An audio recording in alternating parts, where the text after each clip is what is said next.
दीप्ति शर्मा आपका हार्दिक अभिनंदन करती हूँ। इस सप्ताह जिस कुंडली का चयन किया गया था फ्री कुंडली विश्लेषण के लिए, वह अक्षय जी की थी। उन्होंने अपनी जगह अपनी सिस्टर की कुंडली दी है विश्लेषण के लिए। आइए हम पहले इनकी डिटेल्स नोट कर लेते हैं।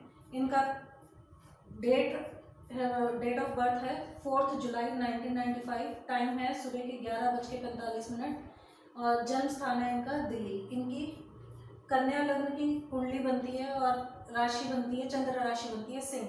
दोनों के तत्व अलग अलग हैं लेकिन एक दूसरे को सपोर्ट करते हैं। जैसा हमें पता है कि कन्या लग्न का तत्व होता है पृथ्वी और सिंह राशि का तत्व होता है अग्नि। तो अग्नि हमारी पृथ्वी पे ही जलती है, तो ये एक दूसरे को सपोर्ट करते हैं। अब कन्या लग्न का जो राशिपति बनता है वो बनता है बुध। और हम बुध जानते हैं कि बुध हमारा राजसिक प्लैनेट है, ग्रह है। तो बुध जो है हमारी बॉडी के अंदर रजोगुण को रिप्रेजेंट करता है। रजोगुण में हमारे जैसे रईसी ठाट बाट, राजसिक ठाट बाट जो होते हैं, वो सब इसके अंडर आते हैं, हमारे बुध के अंडर आते हैं। और सिंह राशि का स्वामी है सूर्य। और सूर्य हमारे सत्व गुण को हमारी बॉडी के अंदर रिप्रेजेंट करता है। तो ऐसे में जातिका का जीवन का उद्देश्य क्या होगा? हम सब ने जन्म लिया, हमारे जीवन का कुछ ना कुछ उद्देश्य है। तो हम ये हर वक्त सोचते रहते हैं। कई बार हमें होता है कि भाई हम क्यों आए हैं, ये कभी ना कभी हम जिंदगी में ऐसा सोचते हैं कि हम इस धरती पे क्यों आए हैं, हमारा उद्देश्य क्या है। ऐसे में कुंडली का जब हम कुंडली देखते हैं, ये हमें हेल्प करती है हमारे उद्देश्य को ढूंढने में।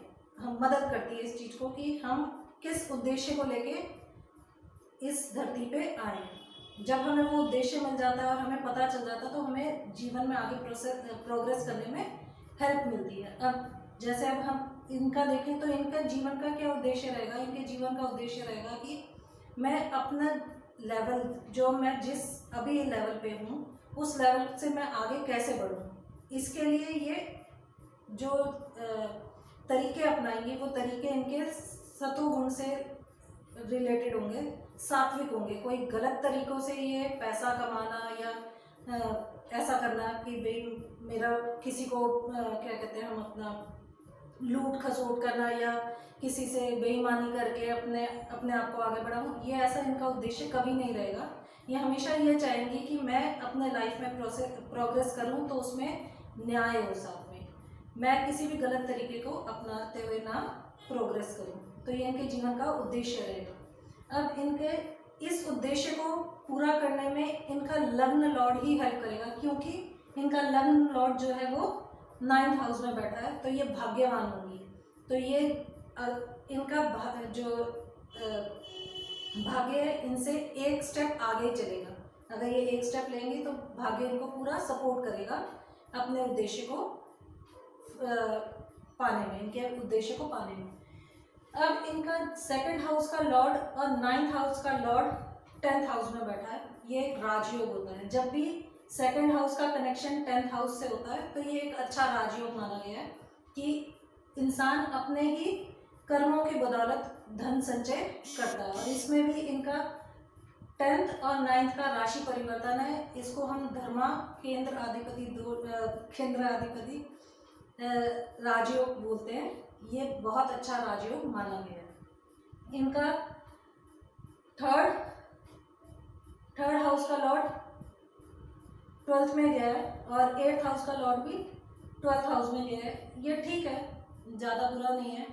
इनको विदेश जाने में मदद करेगा। और यहाँ पे इनके 3rd हाउस में गुरु बैठा है। गुरु 4th और 7th हाउस का लॉर्ड होके 3rd हाउस में बैठा है। ये अच्छा है। गुरु यहाँ पे इनका बकरी है, तो ये गुरु इनको हेल्प करेगा। अपने भाई बहनों के लिए अच्छी होंगी ये। और हो सकता है ये घर में अपने बड़ी हों, क्योंकि गुरु 3rd हाउस में बैठा है। इनका 5th और 6th हाउस का लॉर्ड 7th हाउस में बैठा है। पढ़ाई की दृष्टि से ये अच्छा है, ये यहाँ पे बैठा है। और ये कंपटीशन हाउस का मालिक 7th में बैठा है, तो ये थोड़ा सा शादी में या पार्टनरशिप्स में इसमें थोड़ा सा प्रॉब्लम करेगा। और इनका 8th हाउस का लॉर्ड 12th हाउस में जाके बैठा है, विपरीत राजयोग बना रहा है, जैसा हमको पता है। ये भी ठीक है, इतना बुरा नहीं है। लेकिन जब जब भी इसकी मंगल की और केतु की दशा या अंतर दशा आया करेगी, इनको इनके जीवन में थोड़ी प्रॉब्लम आया करेगी।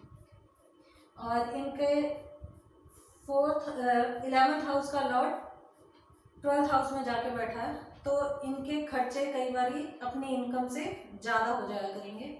लेकिन ये हमेशा नहीं होगा, ऐसा हमेशा इसलिए नहीं होगा क्योंकि इनका 11th लॉर्ड जो है वो चंद्रमा बनता है, और चंद्रमा का जैसा कि स्वभाव है कि कभी बढ़ता है कभी घटता है, तो इनके खर्चे भी ऐसे होंगे, कभी एकदम से बहुत ज़्यादा आ जाया करेंगे, कभी कंट्रोल में रहा करेंगे, तो ठीक रहेगा।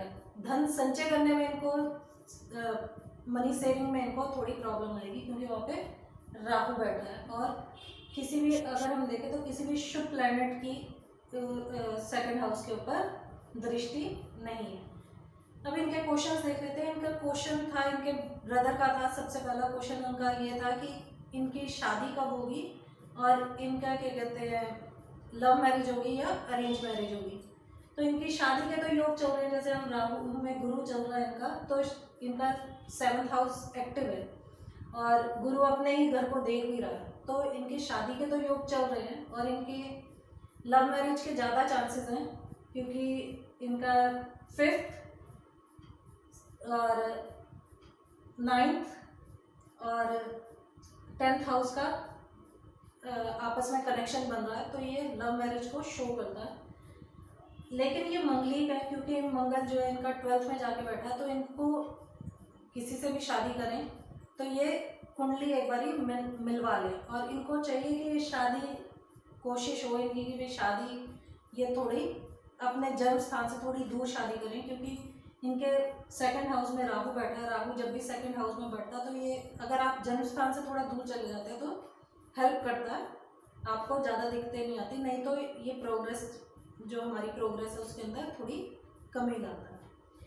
इनके ब्रदर का दूसरा क्वेश्चन था कि क्या ये विदेश जाके जॉब कर सकती हैं। तो ये विदेश जाके सेटल होके वहाँ पे जॉब करना इनका मुश्किल दिखता है, क्योंकि इनका 8th हाउस जो परमानेंट सेटलमेंट का हम देखते हैं विदेश के लिए, वो हाउस खराब है इनका। और गुरु भी अपने 4th हाउस से 12th में बैठा, तो इनकी ट्रैवलिंग बहुत होगी। जैसे ये सूर्य 12th हाउस का लॉर्ड आके इनका 10th हाउस में बैठा, तो इनकी ट्रैवलिंग बहुत होगी, विदेश आना जाना लगा रह सकता है। और ये भी हो सकता है कि ये किसी बड़ी MNC में काम करे जिसमें इन्वॉल्वमेंट रहता है विदेश का, तो इनका विदेश सेटल होना मुश्किल है, लेकिन आना जाना इनका लगा रहेगा। इनका तीसरा क्वेश्चन था कि इनको प्रमोशन कब तक मिलेगी। इनके प्रमोशन के तो देखा जाए तो चल रहा है, पीरियड तो चल रहा है, राहु में गुरु चल रहा है, अच्छा पीरियड होता है।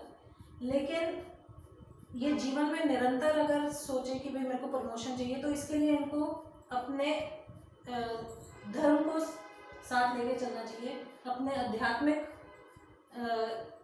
पहलू को साथ लेके चलना चाहिए, कुछ ना कुछ धर्म कार्य इनको करते रहना चाहिए, क्योंकि ये 9th और 10th का जो राशि परिवर्तन है ये बहुत बढ़िया माना गया है। तो अगर ये अपनी जॉब के साथ साथ इसको भी इन्वॉल्व करती हैं, कोई किसी ना किसी, जैसे NGO से जुड़ जाए, या किसी जो ट्रस्ट वगैरह होते हैं ना, जो लोगों की हेल्प करते हैं या आध्यात्मिक उन्नति के लिए हेल्प करते हैं, ऐसे किसी भी उसके साथ ये जुड़ती हैं, तो इनकी हर तरीके से, हर इनकी मैरिड लाइफ में भी इनको हेल्प मिलेगी, इनको अपनी जॉब में भी हेल्प मिलेगी, हर तरीके से इनको हेल्प मिलेगी। अगर ये अपने आध्यात्मिक पहलू को अपने साथ लेके चलती तो इनको हेल्प मिलेगी। वैसे भी केतु इनका 8th हाउस में है, तो इनको अध्यात्म को साथ लेके चलना चाहिए, तो ये बढ़िया है इनके लिए।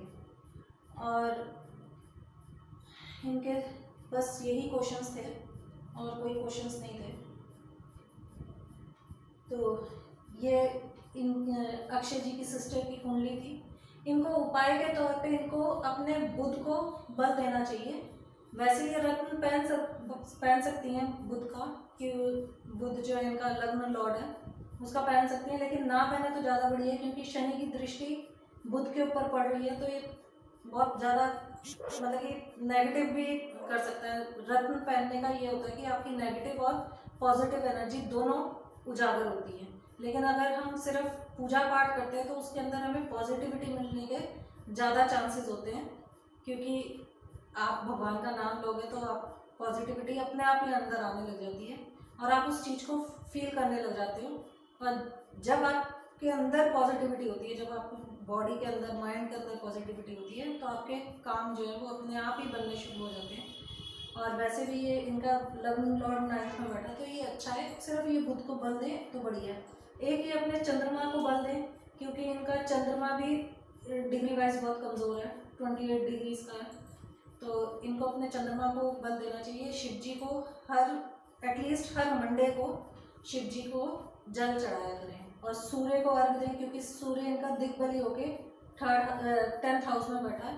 ये बढ़िया इनको फल देगा। इनको अपने सूर्य को बल देना चाहिए। सूर्य इनका 10th हाउस में बैठा है, तो इनको अपने सूर्य को बल देना चाहिए। ये 3-4 जो उपाय बताए इनको ये करना चाहिए अपने जीवन में।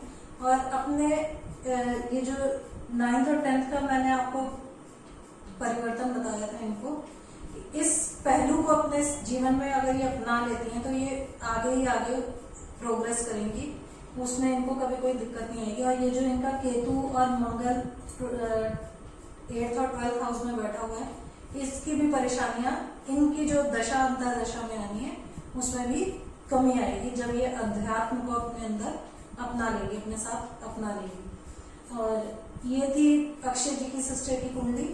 आपको इनकी कुंडली में कुछ नजर आया और आप कुछ बताना चाहें जो मेरे से छूट गया हो, वो आप हमारे कमेंट सेक्शन में बता सकते हैं। हमारे वीडियोस आपको कैसे लग रहे हैं आप हमें ज़रूर बताएं। हमारे वीडियोस को लाइक शेयर ज़रूर करें, हमारे चैनल को सब्सक्राइब करें। हमारी कोई कमी आपको नज़र आती है तो वो हमें ज़रूर बताएं, जिससे हम उस कमी को ख़त्म कर सकें, उस कमी को कम कर सकें। क्योंकि आप अगर हमें बताएंगे तभी हमें पता चलेगा, नहीं तो हमें तो लगेगा कि हम अच्छा ही बना रहे हैं। ऐसा होता नहीं हमेशा, क्योंकि इंसान यही सोचता है कि जो खुद कर रहा है वो बहुत सही कर रहा है। इसलिए आप एटलीस्ट हमें हमारी कमियां ज़रूर बताएं कि हम कहाँ हमारे उसमें कमी रह रही है वीडियोस में, ये आप हमें ज़रूर बताएं। और आप हमसे किस टॉपिक के ऊपर सुनना चाहते हैं या जानना चाहते हैं, वो भी आप हमें कमेंट सेक्शन में ज़रूर लिख के भेजें। आपके लाइक शेयर्स हमें आगे बढ़ने के लिए हेल्प करते हैं।